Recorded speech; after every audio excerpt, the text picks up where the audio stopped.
Hello and welcome to the stats. Normally I do this segment on prediction before I give out my predictions for the pay-per-view I'm doing. However, after I did my 100th episode, I decided for the stats to have its own little show, so I spend more time on predicting matches. It is without saying this will be a spoiler show. So if you haven't watched Summerslam, then watch that and come back watch this unless you want spoilers. So I'd be doing the results on how I did and my opinion of the matches in the order of how they appeared. That being said, let's get to see how I did predicting SummerSlam, which did feel weird watching it on set, and I'm sure a lot of you felt that way too. Either way, it was something. The show started with a kickoff show of Big E and Baron Corbin.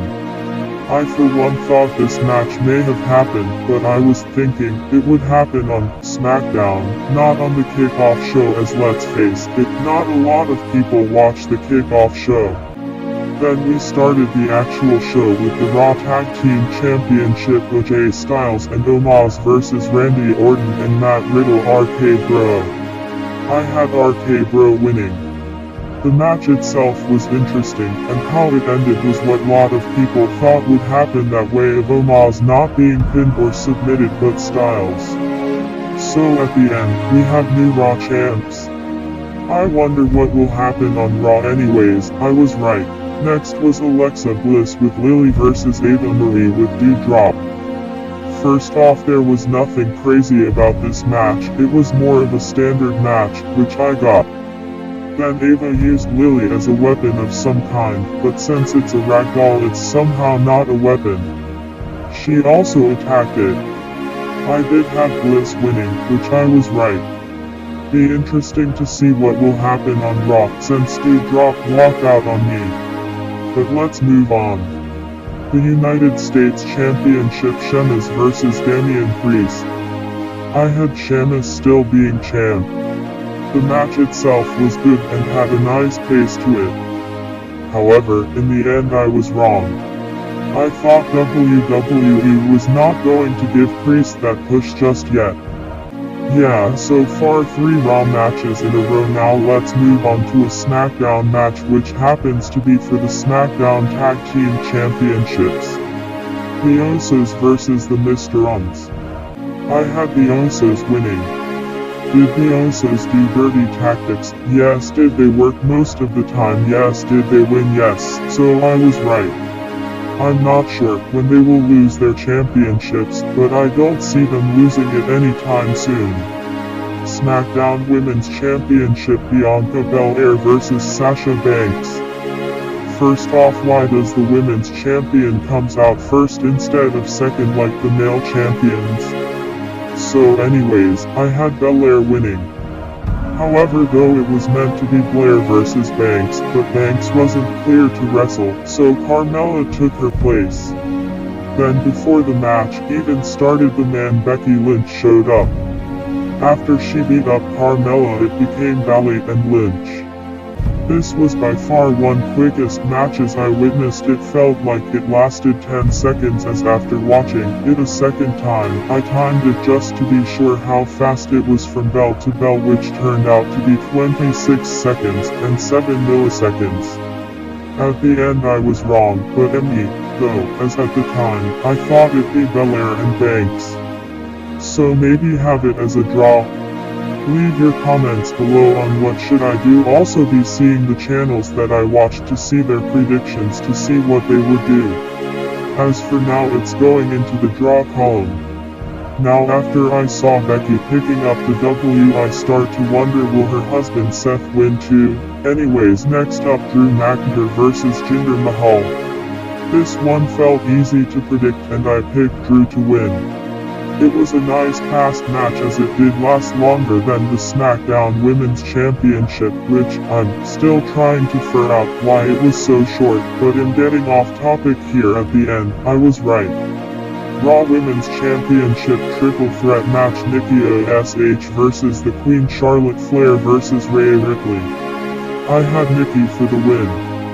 However, she was just used as a title holder and wasn't even planning on making her a champ for long at all. I'm surprised Nikki was up with that. Unless she had no choice as someone had to get their way across Charlotte. I should not be surprised WWE disappointing the fans. WWE is really making Charlotte predictable, more and more of her winning all the time. Don't get me wrong, she is a great wrestler and is one of the best wrestlers of both men and women combined, but still give me a break WWE. I bet even if Charlotte did not win, she would find an excuse to get another title shot, like I was not the one who was pinned or I had to deal with another opponent. I should not be put into these type of matches, only one-on-ones. I would have been fine if Ripley was the one who won, as she deserves it too. Not someone who won more championships, a record that may never be broken. Yeah, sorry for my rant, let's move. Edge vs Seth Rollins. First up, Edge entrance was great and threw you back in time to when Edge was in the Brutes, then halfway it went back to what he uses now as his entrance. So I had Edge for the win. Once Edge pulled off his Hall of Famer's wife's move, the Glam Slam, I thought that was it for Seth. It would have been poetic if that was the case, however, it was not over yet. Lots of on the edge of your seat action with Seth attempting to do the stomp about 6 times. However, he did manage to hit Edge in the back of the neck a lot. Once Edge put Seth in that vintage Edge operator, I thought that was it, but no, then the crossface, no, then finally the crossface sleeper, sealing Edge's victory. So that's another I right. WWE Championship, Bobby Lashley with MVP versus Goldberg. I thought Lashley would come out last, but anyways, I had him to still to be champ.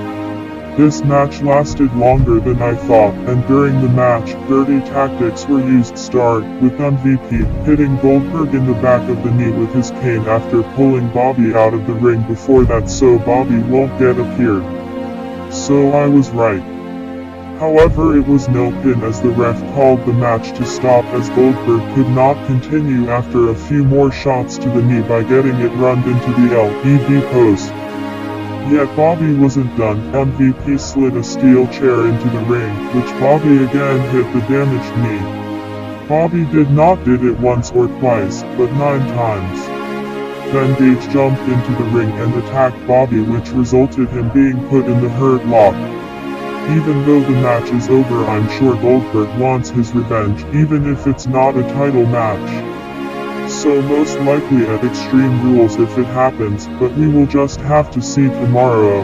For the last match, it was the Universal Championship, Roman Reigns vs John Cena, in which I had Reigns still being champ. The match itself moved smoothly. I thought there would be some kind of dirty tactics thrown into this match, but Roman won cleanly. So I got another one right. Then Lesnar showed up.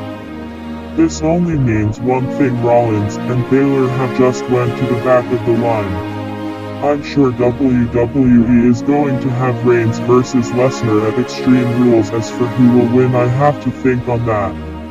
Yet we just have to find out Friday to see what happens. So today's stats, it's a C+, since I have 1 draw overall. I have 560 right and 180 wrong, making it a C.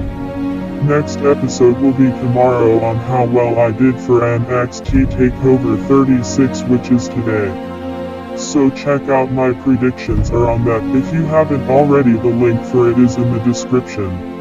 Until next time.